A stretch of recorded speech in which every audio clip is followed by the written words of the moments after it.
안녕하세요. 조엘이 아빠입니다. 한동안 영상 업로드를 못했습니다. 그동안 많이 바빴습니다. 사실 여러분의 많은 응원에도 불구하고 제가 한국에서 자리를 잡는 것이 쉽지가 않았습니다. 그리고 조엘이의 미래와 앞으로의 제 가정의 행복을 위해 다시 뉴질랜드로 가기로 결정을 했습니다. 사실 이번 결정에 있어서 아내의 결정과 지지가 가장 컸고 조엘이의 미래에 대한 생각이 쉽지 않은 선택을 하도록 이끌었습니다. 이번에는 저 혼자 들어갈 수밖에 없는 상황이기 때문에 쉽지 않은 결정이었음을 다시 한번 말씀드립니다. 그러면 오늘은 이런 결정이 나기까지의 1년을 말씀드려 보도록 하겠습니다. 또한 앞으로의 채널의 방향성에 대해서도 말씀드려 보도록 하겠습니다.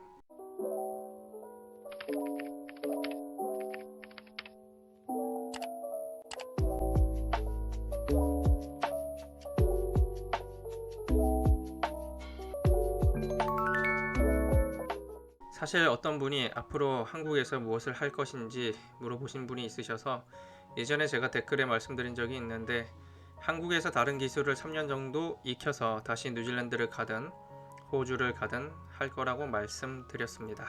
그래서 지난 시간 동안 기술을 배우려고 많이 알아보던 중 처음에는 타일 기술을 배워서 호주를 가면 좋겠다고 생각했는데 호주에서 타일 일을 해본 친구가 타일은 몸이 많이 상하니까 본인의 아버지 친구가 목조주택 사업을 하신다고 하여 그 일을 배워보면 어떻겠냐고 제안을 했습니다. 원래 리모델링이나 목조주택 목공에 관심이 평소부터 많았던 저는 좋은 기회라고 생각하여 그렇게 하겠다고 했습니다. 그리고 지난 3월에 목조주택 일을 시작하였는데 처음에는 당연히 고되었으나 점차 몸이 익숙해지며 체력적으로는 점점 나아졌습니다. 하지만 여기에 또 다른 문제가 있었으니 일단은 3개월 견습 기간이라고 말씀하셔서 그렇게 알고 시작을 하였는데 문제는 그 이후에 지속한다고 해도 경력 인정을 문서적으로 받을 수 없다는 사실이었습니다.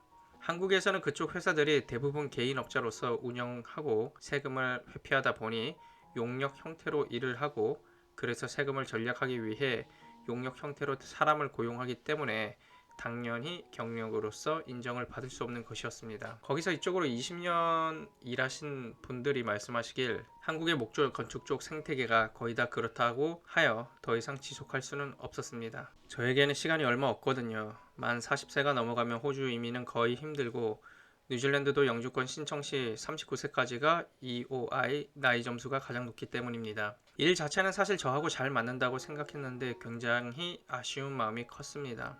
하지만 기술이 아무리 뛰어나도 경력 증명 발급을 받지 못하면 워크비자를 받을 수 없기 때문에 저에게는 아무 의미가 없는 것이었죠. 그래서 결국에는 작년 12월부터 일을 하려고 했는데 겨울이라 땅이 얼어서 계속 기다리다가 3월에 겨우 시작한 그 일을 그만둘 수밖에 없었습니다. 그렇게 목조주택에 대한 도전은 마무리가 되었고요. 그것은 그렇고 앞으로 어떻게 할 것인가에 대해서 이제 생각을 안 할 수가 없었는데요. 예전에 영상에서 말씀드린 적이 있는데 제가 가진 뉴질랜드 비자가 2022년 4월 21일까지입니다. 제가 가진 비자는 워크비자 3년짜리인데 이 비자의 소유자는 4월 12일 23시 59분부로 뉴질랜드에 입국이 가능합니다.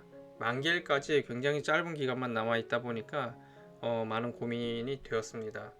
차라리 뉴질랜드에 가서 요리로 영주권을 취득하고 뉴질랜드에서 견습생부터 시작해서 하는 것이 더 빠른 길이 될 수 있겠다고 생각이 들었습니다. 하지만 가장 큰 문제는 뉴질랜드에 입국을 하고 난 후 비자 연장을 신청해야 레이버 마켓 테스트를 면제를 받을 수가 있습니다. 레이버 마켓 테스트가 뭔가 하면 외국인을 고용을 할 때 왜 자국민이 아닌 이 외국인을 고용해야 하는지에 대한 증명이 필요한데 일단은 구인 광고를 내고 그래도 적합한 사람을 못 찾았다고 증명을 해야 합니다. 이전에는 그렇게 까다로운 일이 아니었는데 점점 갈수록 까다로워졌고 무엇보다도 시간이 추가로 약 3주 이상 더 들고 돈도 들고 하는 것이지요. 하지만 원래 비자 받은 가게에서 연장해서 신청할 경우 이 과정이 면제를 받습니다. 그리고 또 하나 워크비자 받기가 크게 어려워지는 점이 있는데 워크비자가 7월부터는 고용주 인증제로 바뀌면서 정부에서 사전 인증을 받은 업체만 외국인을 고용할 수 있도록 바뀐다는 점입니다. 아직 시행 전이라 어떻게 될지도 모르고 향후 지켜봐야 하겠지만 워크비자 받기가 더 어려워지는 것은 사실입니다. 현재 뉴질랜드 정부가 해외에서 워크비자 접수를 받지 않고 있고 8월부터 접수를 받는다고 하니 저는 무조건 이번 비자가 종료되기 전에는 들어가야 되는 것이지요. 그리고 입국하면 바로 신청할 수 있도록 하기 위해서 법무사를 통해서 이미 서류 준비는 3월 마지막 주에 다 끝내놓은 상태입니다. 문제는 비행기 타기 전에 PCR 음성 확인서가 필요한데 그것이 걱정입니다. 지금 한국은 코로나가 너무 창궐하다 보니 걱정입니다. 그때까지 절대로 걸리면 안 되기 때문입니다. 그래서 요즘 삶이 완전 살얼음판입니다.